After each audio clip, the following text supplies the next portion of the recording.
Welcome to this edition of Cattle Call. I'm Susan Littlefield. We know this last week has been treacherous when it comes to livestock and the ability for them to keep that weight on. But not only that, we saw a lot of issues down in the south when it came to the electrical grid. That meant some plants were dark. That meant a lot of livestock producers had some struggles as well in trying to take care of these animals. Add to it, let's look at the feed stuff. Grain prices keep going up. What concerns does that have for the livestock producer? That's just the tip of the iceberg. No pun intended when we're talking weather. As Brad Koima joins us, you can see him on the screen with me. He is with Koima and Bartlett out of Sioux Center, Iowa. So, Brad, we do have to start there. Record-breaking weather this last week. It's hard to believe. For some, it's a 70-degree temperature swing. Yeah, for us, it's been that way. Went from 30 to below to 50 to 52 degrees yesterday. I think you bring up a point which to me is maybe significant this week on the cattle, and going to be interesting just moving forward in the next short term, Susan. And basically the issue is between the combination of the difficult weather, which limited transportation, on top of what you described, where you had a number of plants, particularly Amarillo, that weren't able to operate because they didn't have energy. The last week's kill was 552,000 cattle. And that was including a big Saturday kill of 63,000. So a year ago, we killed something like 626. I would say that the available supply this year is probably around 630, just to grab a number. So if we actually killed 552 and we should have killed 630, okay, so what happened to those cattle? And if you're real bearish, you will dwell on that and talk about, we got all these extra cattle now that we got to figure out how to way to kill them the next week or two. Excuse me. Now, I think you have to remember, I've got, believe it or not, some friends down in Texas that feed cattle. And as I talk to them, acquaintances I've got to know through the NCBA, those cattle are not genetically suited for this kind of weather. And their facilities aren't really designed to handle cattle in this weather, too. In fact, they would not know what a round bale of corn stalks looks like. We put up bedding, we've got windbreaks, we scrape yards, etc. So my suggestion would be that, so we didn't get a few cattle dead exactly on time, but how much weight did those cattle that were fat and ready to go did they lose? And I think it's a significant number. And I think it's to the point too where they're probably, my experience when those cattle are that fat and they really truly get hurt is they don't just bounce back. They don't just regain all that weight. And so to me, I'm not really troubled about necessarily that we're carrying too many cattle ahead at all. I do think the market's got some issue with the premium structure. April, setting up there, that's, about $8 over cash. It was like $12 over cash here a couple of days ago. I think that the combination of maybe outkicking our coverage a little bit, maybe just getting ahead of ourselves a little bit, because the cash market just is so agonizingly slow to respond. And the fact that the funds are a big long in the April. And of course, ultimately, then the funds, when you get to the first week of the month prior, yada, yada, that's when those funds start to move that position from April to the next month. So we've seen a little bit of a flattening of the market. April maybe was a little bit overpriced temporarily there. I'm not bearish. I don't want to be misunderstood, Susan, but the short term of the market, maybe we just got a little bit ahead of ourselves. So do you have any concerns, because we've got weight struggles because of the cold of last week, but we're talking bigger kills this week? What is that meaning on the short term?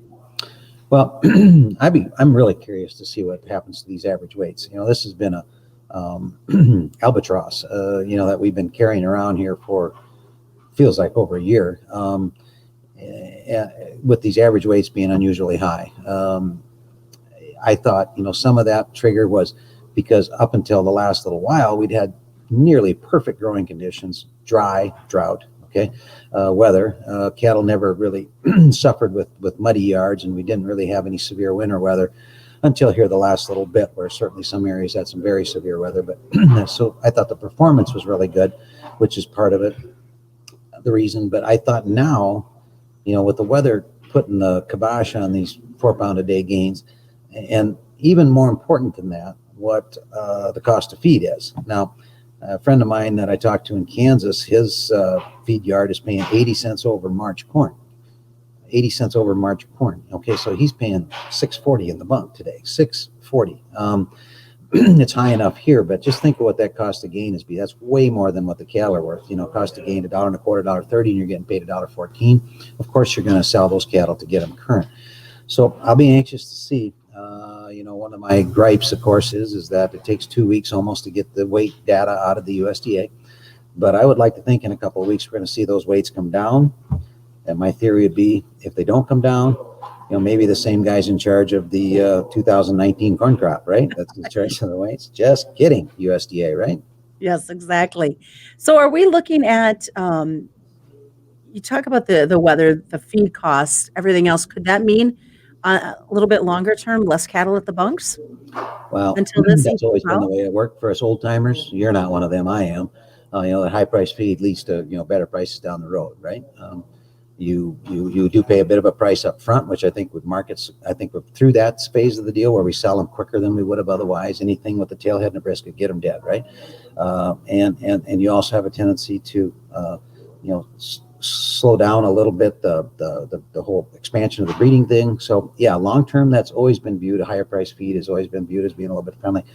I believe it is too. Let's couple that with the big drought, the 2 massive years of cow liquidation. Who's kidding who? I mean, way over what average was. If we don't have less cattle in the second half of this year than we did last year, then I give up. I mean, that would be against most analysts' view, and certainly against what my view is. So let's get COVID handled. Let's get enough herd immunity and vaccinations. Let's get these restaurants open. We've already had spectacular demand. And, as we get these restaurants back open, I got to think that that's even going to get better. So, I've got some real enthusiasm for the long term of the market, but maybe we just have to chop wood just here a little bit yet to get, to get another month or so ripped off the calendar. But I'm hoping that there's much brighter skies ahead. Well, I'm hoping too that consumers are getting anxious after the cold snap that we've had, and we know that a warm up, heck, even 40 degrees feels, like a heat wave, that they'll be picking out those grills and running by the grocery store to pick up a few steaks. I think you make an excellent point. We're social creatures, first of all, and I think we saw last summer how, I think you actually changed that whole paradigm, right? I mean, we saw a change in that retail to a hotel restaurant trade, a huge shift, 8 to 10%. They tell me, and that's not my gig, but they tell me that's huge, to change those consumer habits. And they also tell me that once a consumer habit gets into a pattern, they have a tendency to stay in that pattern, and I think that they found out that, hey, I can grill a steak at home just as good, maybe even better than it cost me at the deal. And I've got way more money left in my food budget at the end of the week anyway.